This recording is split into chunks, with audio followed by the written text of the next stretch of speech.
This is News Talk 95.1 FM, 790 AM KFYO, and we're going to go straight to the phones with the Car Pro Jerry Reynolds. Jerry, how's it going? It's going good. How you guys doing? I'm doing pretty great.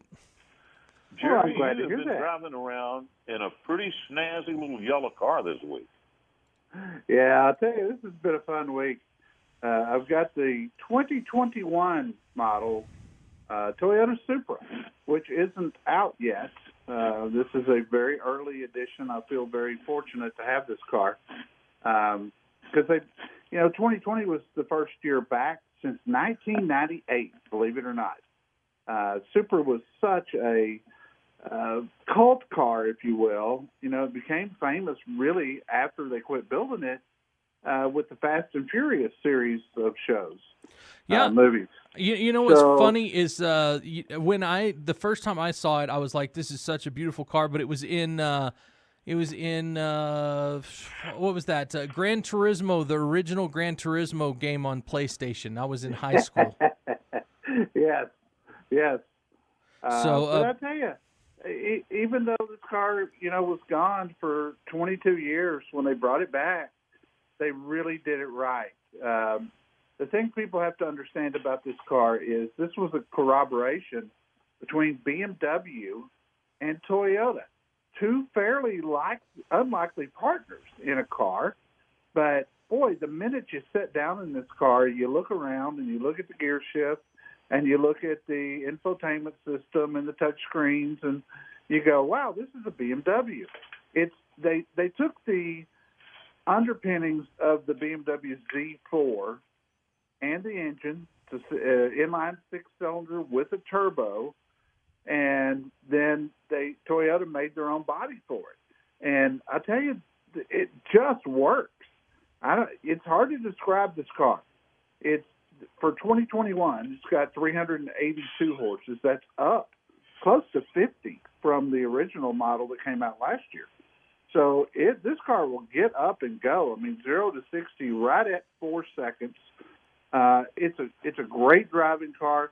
It's somewhat Corvette-like in that getting in and out of it is going to be challenging for some people, yours truly included. It probably weighs nothing.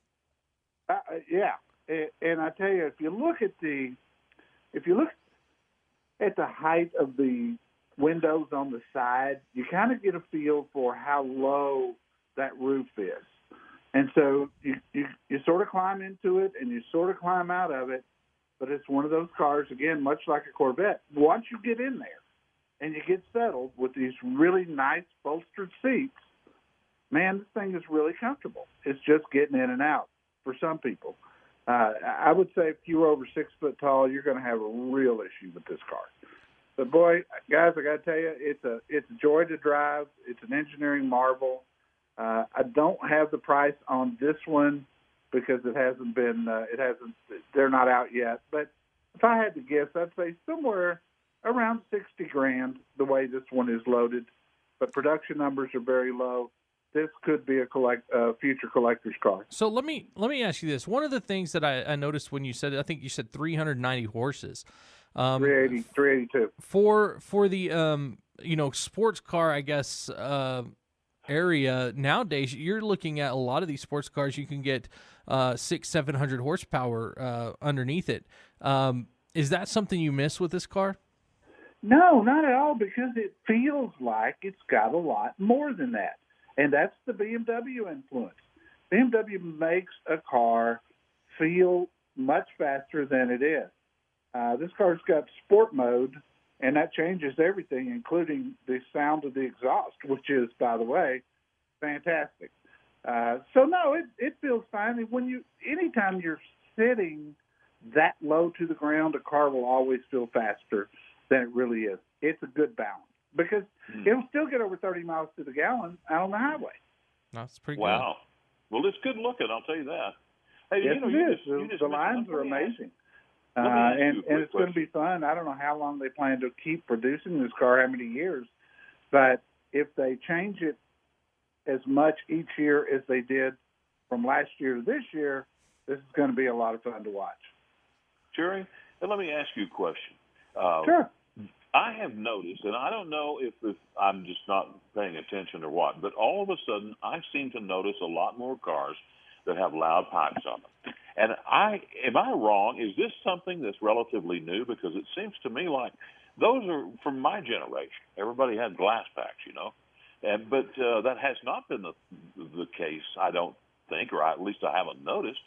No, you're right. Is it something that's coming back? It has come back in a big way. Automakers have figured out that the real driver to get people enthused about the car when you go for that test drive is the sound and the wheels. And we've seen an evolution in both those areas big time over the last few years. I mean, used to, if you had a trained automotive ear, if you will, you knew a Mustang was coming from a half mile away. You knew the difference in the sound of the Corvette. Well, now Mercedes is big into exhaust sound. So is BMW. And now they're making it where you can turn it on and you can turn it off. Because if you're in a really loud exhaust car and you're trying to use your Bluetooth, it's impossible. So there's buttons in a lot of the cars I'm driving today. Jaguar's another one that's done a great job with exhaust. You can turn the sound off inside the car. And if you want to hear it, you can hit the button and it will pipe the sound in the car. Some cars are doing it through the speakers, believe it or not. I was going to say, I think you had said that, and is it a true sound, or are they just piping the sound of the engine, or are they putting a fake sound in there? It's a fake sound with a lot of cars, but I defy you to tell the difference. So it's okay with me. Yeah.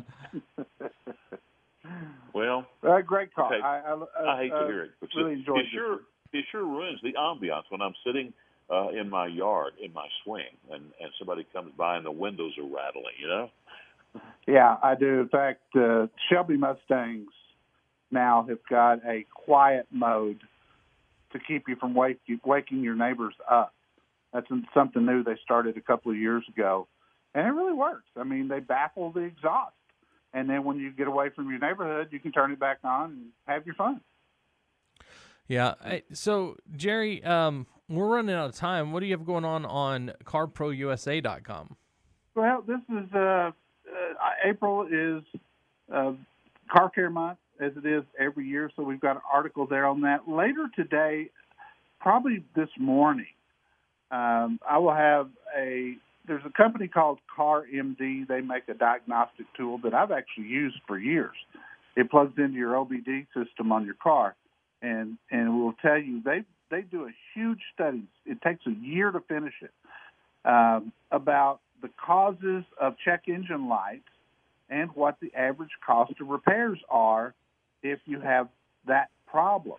And it's always very enlightening and helpful to people to see, why and what's it going to cost me. And so we'll have that out later today. I'll give you the best-selling mid-sized SUVs through March and the top-selling compact SUVs, two categories that people are very interested in today. And we've got a lot more going up between now and tomorrow. One of the things I did notice on there, I know we're running out of time, Connor's giving me dirty looks, but the Barrett-Jackson auction is going to go online during COVID-19. It is, and I'm going to be real interested to watch that, because part of the mystique of Barrett-Jackson is, the crowds and the cheering and all that stuff, and they're going to be showing cars in an empty hallway. But let me ask you this, most of the buyers, though, are not in the auction room, right? That's right. That's exactly right. Most of them are online. Your big dollar guys typically are online bidding, or they have somebody do it for them. So we'll see how this works. I mean, I applaud them for doing it. It's better than just sitting around, on your hands. Yeah. Got to make money somehow. Somehow. All right. Jerry, thanks for coming on. Car Pro Jerry Reynolds will be on Saturday from 11 to 1 right here on 95.1 FM, 790 AM KFYO. Also on Monday, you'll release the Toyota Supra, the information that you have on it, as well as your review on CarProUSA.com. Yes, sir. It will be there. All right. Thanks, Jerry. You have a good day. Thanks, guys. All right. Bye.